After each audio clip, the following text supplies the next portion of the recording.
Hello there. I'm Scotty. You're not welcome to Halloween Horror Month. I know what you're thinking. Scotty, you said that every other one was going to be new ones. Yeah, well, my channel, my rules, That's like what I had. And I think I want to do more newer stuff first. Because it's newer stuff. I'm itching to watch it. So I'm going to start doing more new stuff. Stuff that I've had on my shelf for almost this entire year and I've yet to watch. So I'm trying to and stuff that are on streaming services that I can also watch, and yeah.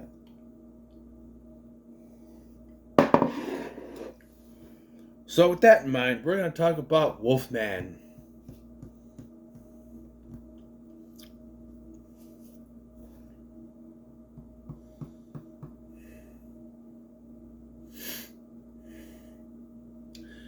So,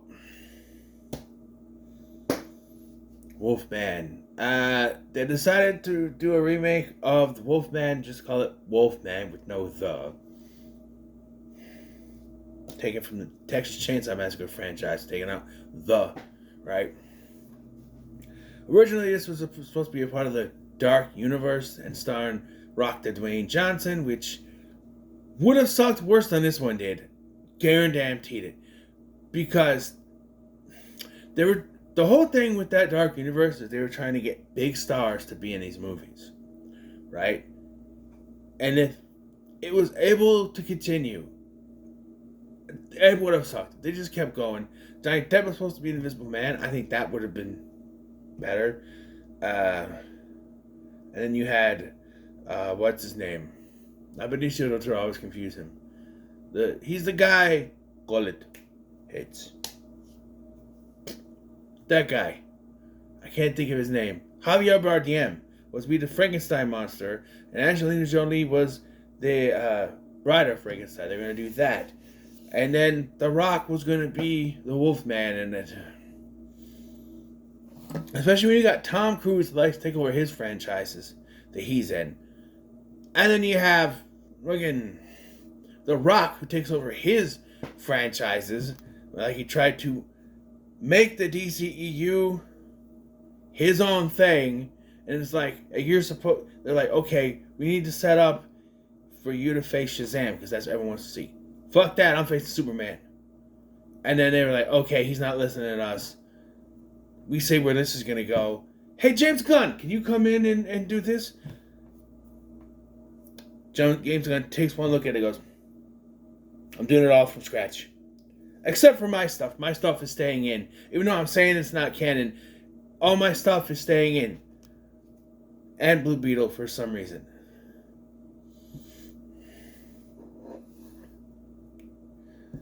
I don't know, but I don't think that would work. And then a new director was going to come in, and Ryan Gosling was going to play the Wolfman. And then there were some creative differences. I don't know if it was before or after Whannell came in, when Whannell agreed to take it over, and yeah. Blumhouse is now producing it. They didn't produce Mummy, so 2 Blumhouse movies in a row. Hey. Yeah. And so, with Willie Whannell's name attached to it, it's safe to say that fans of his were pretty excited for this.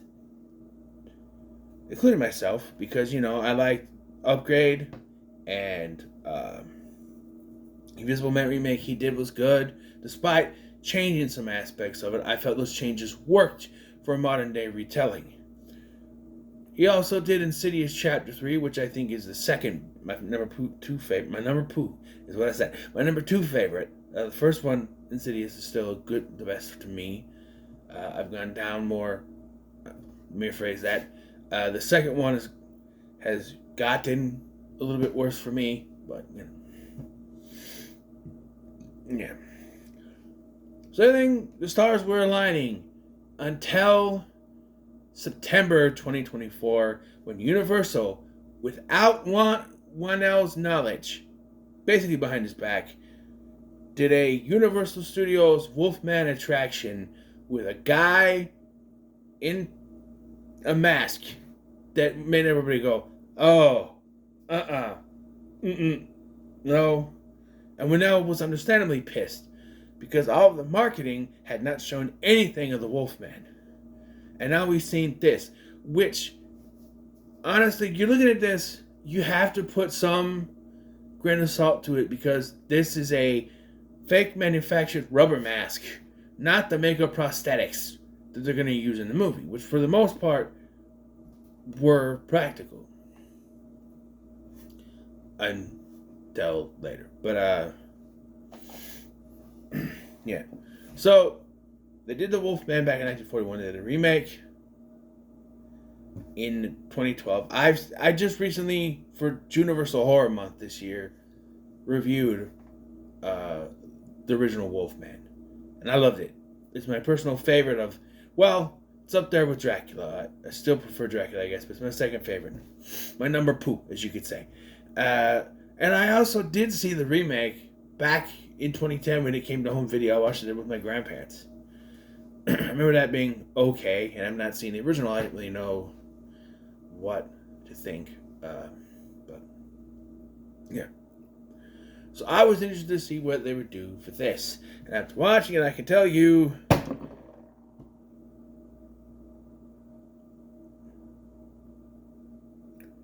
so when are we actually going to get a Wolfman remake? Because what the hell was this? None of any of this said Wolfman.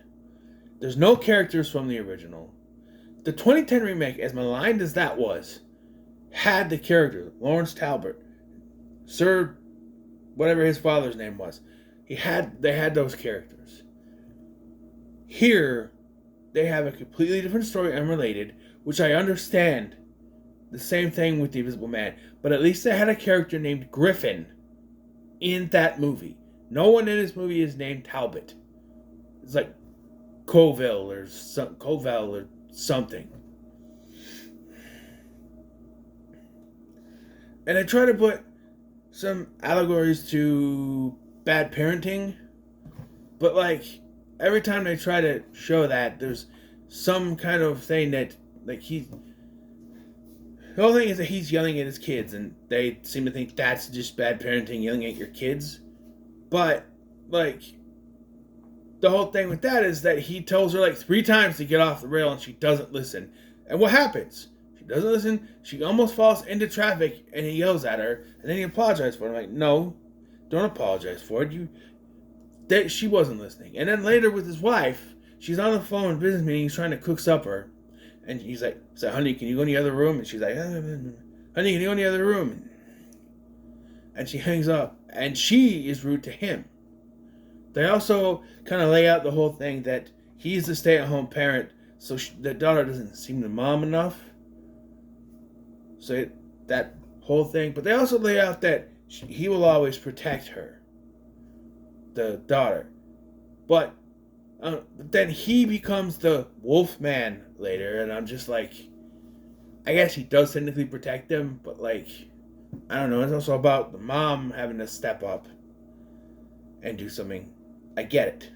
Sure. And with this stuff, I was like, okay, I can see what they're doing. Sure. And then the wolf stuff happened. The wolf stuff. I have more hair than this wolf man. I'm hairier than any of the wolf men in this movie. Seriously. Now, the monster at Universal Studios was not technically the final Wolfman. It's the creature that's stalking them. But it's not the one that we're following, not the guy that gets bit and turns it. It's not that one. So it's a bit of a mislead, but it's the one that is attacking them for most of the movie, but it's not the one who's turning. It's not the Larry Talbot transforming into a Wolfman kind of creature. I think that the Blake version of the Wolfman creature, looks better than the old man with the beard one, right? They have an opening that explains that one of their neighbors went missing, and there's this weird creature roaming around. They gotta hunt it. And he's yelling at his kid, but much like with what we get in present day, it's also that the kid is not listening, so it's not entirely the parent's fault. They're trying to say that just yelling at your kid is bad parenting. But if your kids aren't listening to you, you have to yell at them. It's not like he's beating them upside the head. I told you to get down. No, he just yells at them. I told you to get down. You know, like not like he's smacking them upside the head or kicking them across the forest. No. That would be, hey, boy, I told you to get down.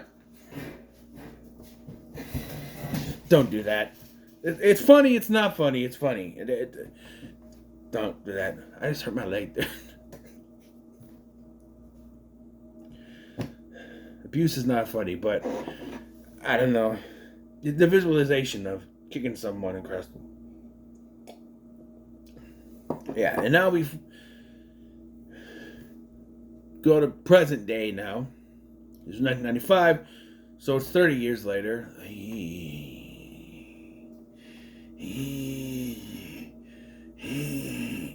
I just thought of that. 30 years since 1995. And he's dealing with all this stuff. And he finds out that his father's missing for so long, they just decided to declare him dead, which I don't think they can legally do without some kind of proof. But they're like, hey, we haven't seen him in like 5 minutes, so he's dead. No. And like, it's been so long, we're just saying he's dead because we haven't seen him. Because in this version, I was confused. Because I'm like, later they're like, oh, he's the Wolfman. And I'm like, because it's very obvious that the dad is the Wolfman. The old one that they're fighting, the one at Universal Studios or whatever. And I'm like, but why would he be missing? During the day, he should be fine, right? No, in this version, once you're bit, you turn into the Wolfman and you're the Wolfman. Even though this contradicts what the other guy they meet said. Like, oh, at night we kind of stay out of these roads. And I'm like, but I'm like, if they're transformed permanently, then why?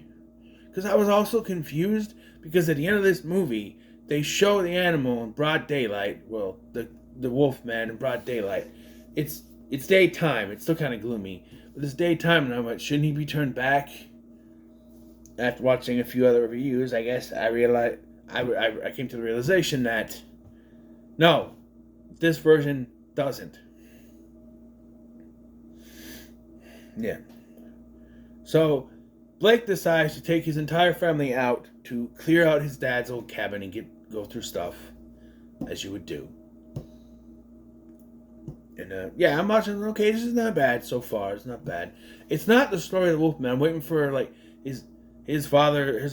Like maybe you're gonna think, well, oh, my mother's maiden name was Talbot, or something, right? They say it's an old Native American legend, and you instead of the gypsy, you could have a Native American woman. But no, none of that. Nothing. There's none of the. There's barely even a full moon in this damn movie, to be honest. This is the least of my problems with this movie, by the way. So as they're getting there, they are completely lost. They say they're in a driveway. They look like you're in the middle of a cornfield. I don't know. But they see the guy who is the son of the guy they were looking for. Or, no, the son of the guy that went hunting with Blake's dad back in the day. Blake's dad's like, we gotta do it. We protect our families. You know? Get down from there! No. I told you to get down. No, What happened? Oh, my boy was getting up on the thing again. I had to kick him down again. And take that boy who boss. He didn't even talk like that. I don't know. So, like, yeah, he's like, oh, I thought this was... I got mixed around. I thought this was my dad's driveway. No, it's mine. I could take you there. And so he gets in there, and before they get... I guess they get close. The wolf creature attacks. The wolf man, whatever, attacks. And you gotta see it, and it's... No, it looks more like the Wendigo things from Until Dawn to me, but okay. And it kills the one guy, and it bites Blake, and they make it to the house.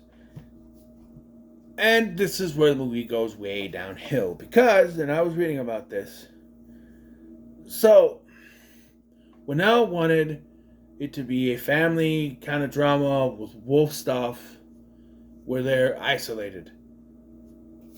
Apparently, that is a choice of his own volition, and had nothing to do with the fact that this is a Blumhouse movie and it was on a budget. No.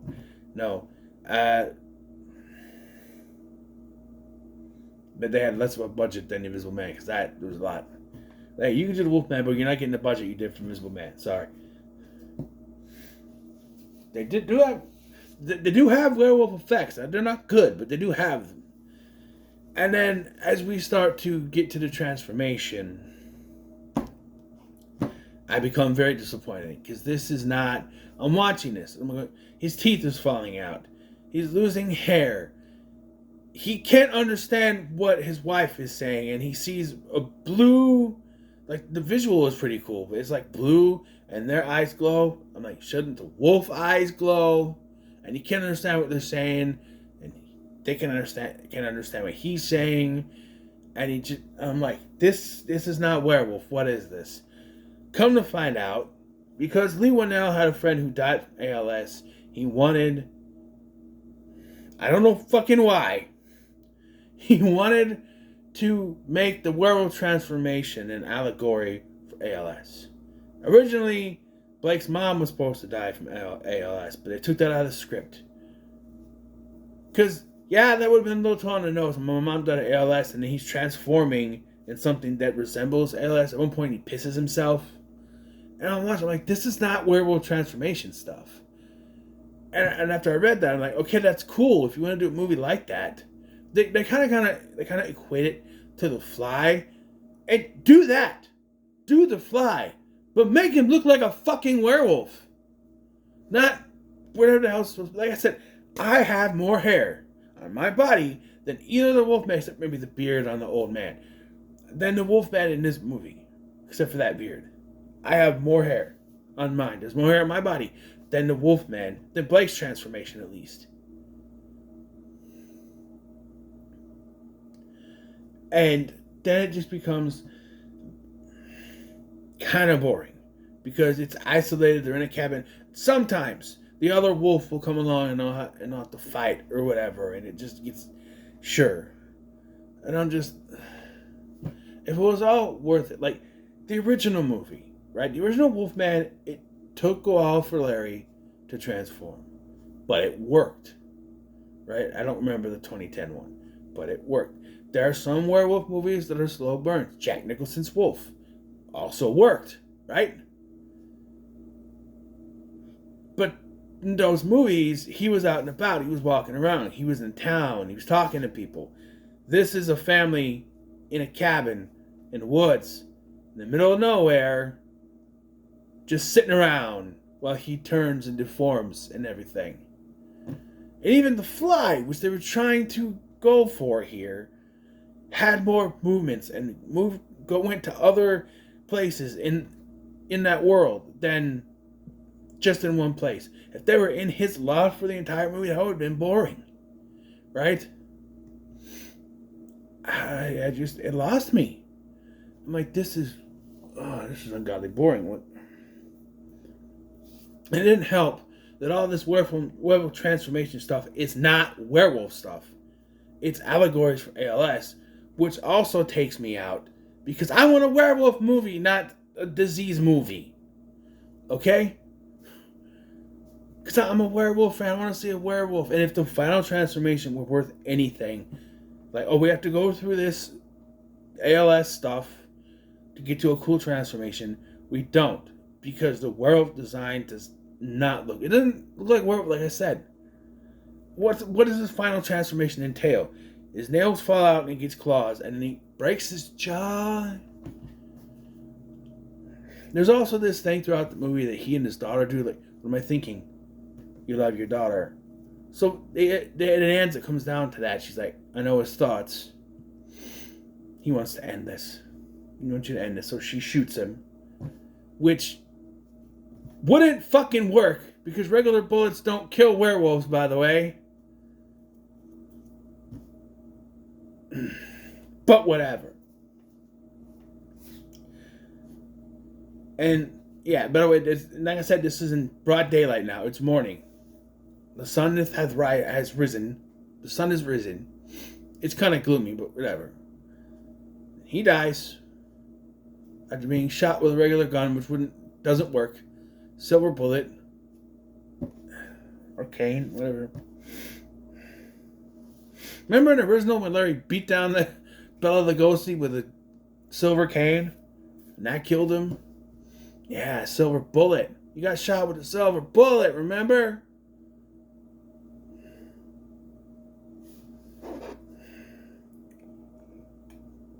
And so then overlooking this on this hill, which he does talk about this view.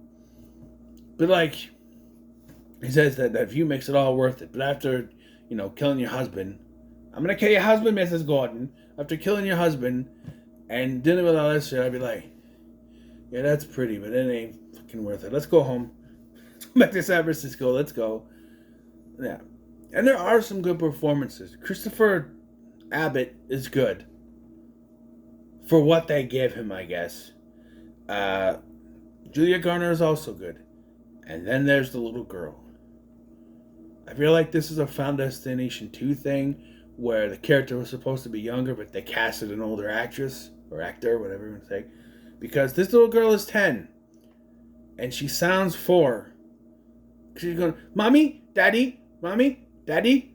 I'm like, what? How old is this girl? I looked it up. She's 10. By 10 years old, you should not be calling your parents Mommy and Daddy. Mom or Dad. Something like that. Like if my 14-year-old son walked up to me and go, hello, Dada, I'd be like, get down from there. I told you to get down. I'd be like, what the hell are you talking about, Dada? You're 14. Right? I told him he can call me Pops once I'm 50. But no sooner than that. Pops, Pop, when I turn 50. Which I slowly realize is only 12 years from now. 11 and a half, I guess. I don't want to think about that, actually. And he'll be 30, right? No. He's 24. He'll be 25. He's 24. He's 14. He'll be 25. How did that work? When I'm 50? No. No, that doesn't make any sense because no. I don't have a calculator on me.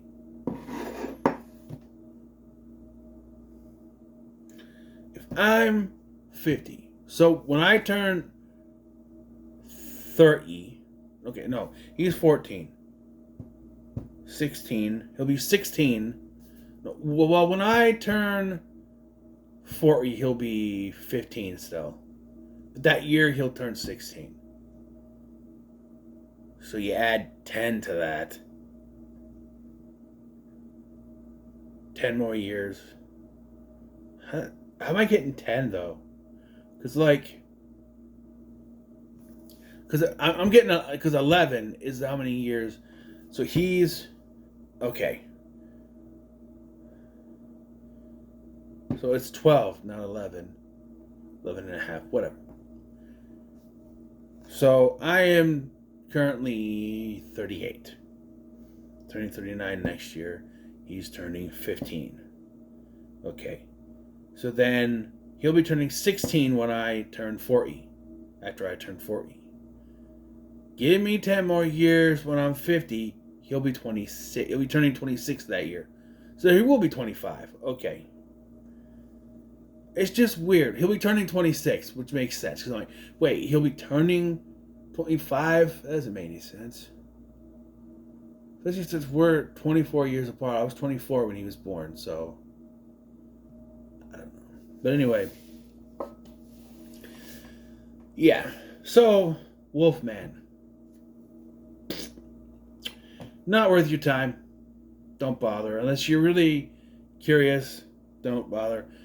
As you can tell, I liked it better than A Woman in the Earth. No.